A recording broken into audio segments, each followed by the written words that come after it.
Hello guys, welcome back to Analyst Adda. We have in the previous video we have discussed the principles of OOPS. Okay, OOPS principles, the overview of OOPS principle, right? So in this class we will discuss the first part of the solid principle is the single repository, single responsibility principle. The first I will create the class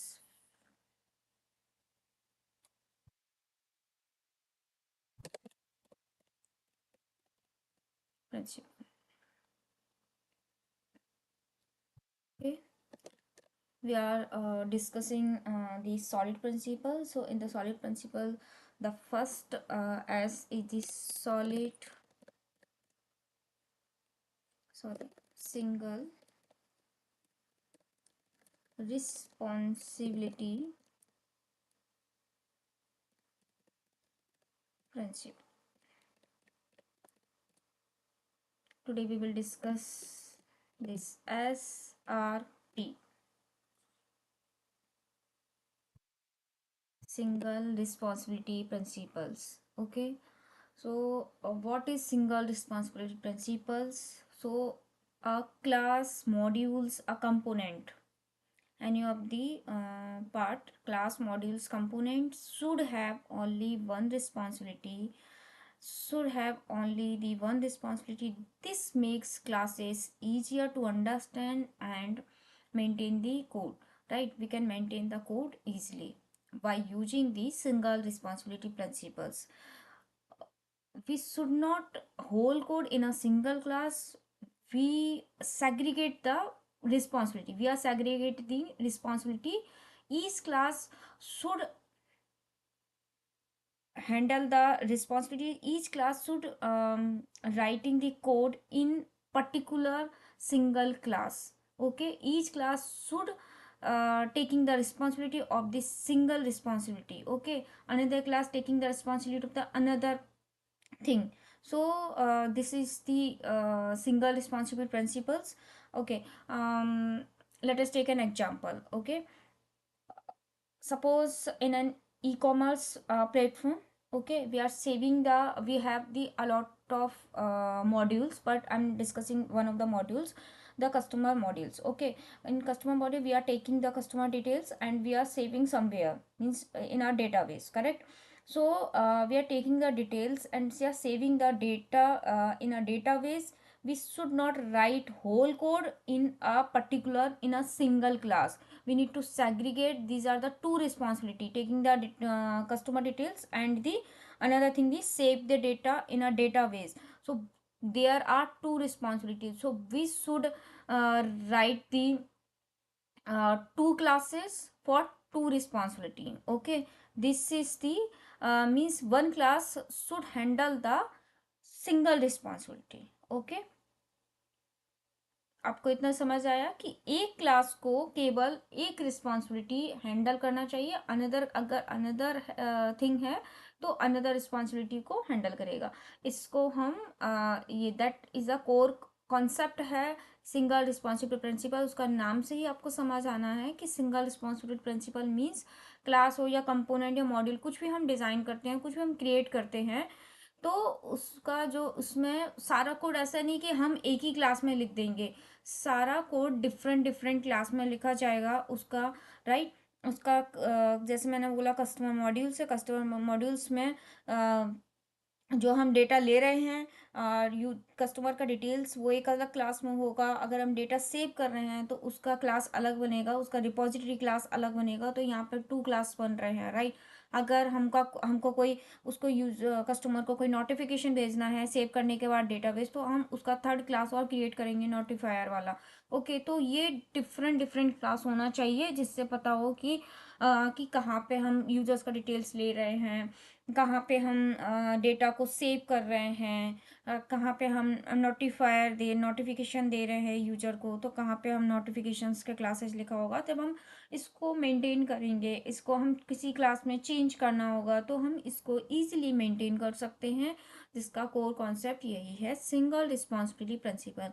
चलो हम उसको आपको एक bar code में बताते हैं कि कैसे उसको लिखना चाहिए और कैसे नहीं लिखना चाहिए। पहले मैं उसको बताती हूँ कि कैसे हमको नहीं लिखना चाहिए। सपोज फॉर एग्जांपल एक क्लास है, कस्टमर क्लास में क्रिएट कर रही हूँ। ये तो इसमें मैन मेथड के लिए क्रिएट किया मैंने, एक ऐसे कस्टमर क्लास क्रिएट किया, क्लास कस्टमर, ये मैंने एक क्लास क्रिएट किया, मैं अभी इसमें ही बता रही हूँ, ठीक है। बट अगर पर्टिकुलर ये इनको की मेन मेथड इसी में क्रिएट कर रही हूँ, इसी वजह से।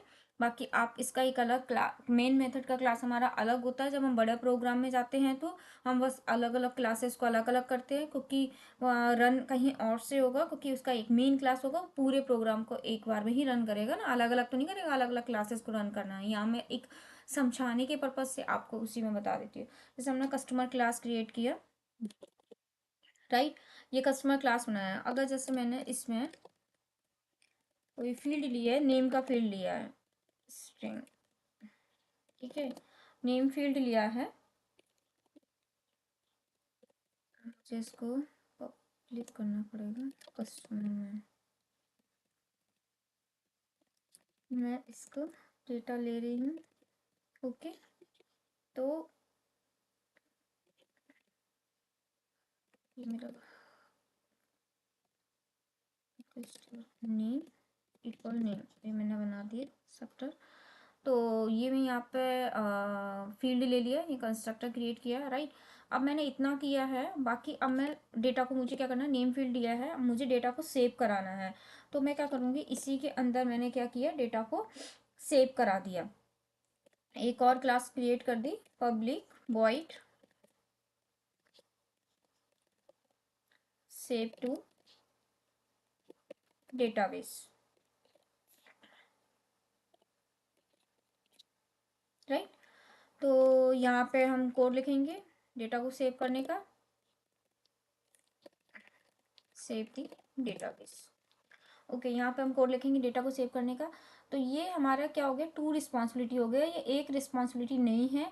फर्स्ट यहाँ पे यूजर्स जो कस्टमर्स है हमारा डिटेल्स ले रहे हैं, सेकंड में हम क्या कर रहे हैं, डेटा को सेव कर रहे हैं। There are two responsibility, okay. We should not handle in a single class, we can handle but there is a messy things, क्योंकि हम एक ही में सब कुछ लिख रहे हैं। बट अगर हमको प्रॉपर प्रिंसिपल्स को फॉलो करना है, उस प्रिंसिपल्स को फॉलो करना है, तो हमको क्या करना चाहिए, एक अलग क्लास क्रिएट करना चाहिए इसके लिए। जैसे हमने इसके लिए एक कस्टमर क्लास क्रिएट कर दिया, तो हम उसका सेव डेटा जहाँ पे कर रहे हैं, उसका एक रिपॉजिटरी क्लास अलग क्रिएट होगा। तो मैं इस कोड को यहाँ ना लिखते हुए, ये हमारी एक क्लास हो गई। अगर हम एक और क्लास क्रिएट करेंगे कस्टमर रिपॉजिटरी के नाम से, जो जो भी डेटाबेस को सेव करने से रिलेटेड कोड है, वो मैं कहाँ लिखूंगी, रिपॉजिटरी, करेक्ट। तो इसके तो जो डेटा को सेव करने का काम है, वो मैं कहाँ पे करूँगी, यहाँ पे करूँगी। बट ऊपर तो मैंने डायरेक्ट लिख दिया था public void save to database, right. पर यहाँ पे पता है क्या पड़ेगा कि किसका डेटा सेव करना है। तो सेव टू डेटाबेस, किसका डेटा सेव करना है, कस्टमर का डेटा सेव करना है। तो यहाँ पे मैं इसका कस्टमर के टेबल का नाम लिखूंगी जो मैं क्रिएट कर रही हूँ, राइट। आपको समझ आ गया होगा, इतना मुझे करना है। तो ये मुझे अलग अलग क्लासेस क्रिएट करनी है, मैं एक ही में आपको करके दिखा रही हूँ। बट आपको यहाँ पे अलग अलग प्रोग्राम के अंदर इसका कस्टमर नाम पे एक टेबल अलग क्रिएट होगा, और रिपॉजिटरी, कस्टमर रिपॉजिटरी नाम का एक टेबल अलग क्रिएट होगा, ओके। तो ये अगर आप दो टेबल अलग अलग फॉलो कर रहे हैं, अलग अलग रिस्पॉन्सिबिलिटी को, अलग अलग क्लासेस क्रिएट कर रहे हैं, या कंपोनेंट क्रिएट कर रहे हैं, या मॉड्यूल क्रिएट कर रहे हैं, इट मीन्स आप फॉलो कर रहे हैं सिंगल रिस्पॉन्सिबिलिटी प्रिंसिपल्स को। आप ऊप्स की जो फर्स्ट सॉलिड का एस है, उसको आप फॉलो कर रहे हैं, ओके। आई होप आपको समझ आया होगा सिंगल रिस्पॉन्सिबिलिटी प्रिंसिपल्स का मीन्स क्या है, और उसको क्यों फॉलो करना चाहिए, ओके। और कैसे फॉलो करना चाहिए। ओके, ये मैंने आपको बताया इसका प्रिंसिपल्स, जो उसका डिज़ाइन प्रिंसिपल जो रूल है वो मैंने आप इसमें बताया। नेक्स्ट क्लास में हम इसका नेक्स्ट पार्ट पढ़ेंगे। तो आज के लिए इतना ही। आगे क्लास में आगे जो रिस्पॉन्सिबिलिटी है हम उसको जो नेक्स्ट सॉलिड की ओ जो हमारा रिस्पॉन्सिबिलिटी है ओपन क्लोज वो हम डिस्कस करेंगे। आज के लिए इतना ही। Thank you.